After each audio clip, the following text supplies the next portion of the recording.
কোরবানির গোশত কিভাবে বন্টন করবেন, কয় ভাগ করবেন? এর উত্তর হলো কোরবানির পশু 3 ভাগে বন্টন করা উলামা ইকরাম মুস্তাহাব বলেছেন, কিন্তু কোন হাদিসে এর ক্ষেত্রে আলাদা করে এভাবে নির্দেশ করা হয় যে 3 ভাগ করতে হবে। আল্লাহ কোরআনে বলছেন যে ফাকুলু মিনহু, তোমরা কোরবানির পশু থেকে নিজেরা খাও, ওয়া আতইমু আল কানিআ ওয়াল মুতাররা, ধনী গরিব সবাইকে দাও। তাহলে ধনী গরিব 2 ভাগকে দাও, আবার নিজে খাও, তিনটাই হয়ে গেল এখানে। এর থেকে 3 ভাগ মোটামুটি ভাবে ইঙ্গিতে বোঝা যাচ্ছে, কিন্তু এটা কোনো জরুরি কিছু না।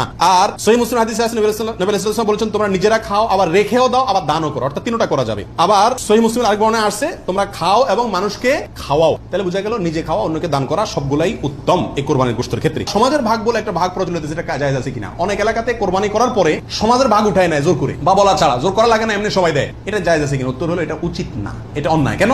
কারণ আমরা 5 জন মিলে একটা গরুতে অংশগ্রহণ করলাম, দিলাম, এখন সমাজে এক ভাগ নিয়ে তাদের মতো গরিবকেই দিল তারা, কিন্তু আমার হয়তো অন্য গরিব আছে, আত্মীয় স্বজন, আমি তাদেরকে দেবো, কিন্তু তারা তো তাদের মতো দিচ্ছে। এটা উচিত না। আমার গোশতটা আমি কি করবো না করবো সম্পূর্ণ আমাকে স্বাধীনতা দিয়েছে ইসলাম। বিধায় সেখানে এরকম অঘোষিত ভাবে চাঁদাবাজি, বা হয়তো অনেকে সন্তুষ্ট হয়ে দেয় কিন্তু কারোর মনে অসন্তুষ্ট থাকতে পারে, যদি থাকে তাহলে এটা জটিলতা দেখা দিবে। এই জন্য কি হবে না, এটা উচিত হবে না। যার যারটা তাকে ভাগ করতে দেওয়া উচিত এবং উত্তম।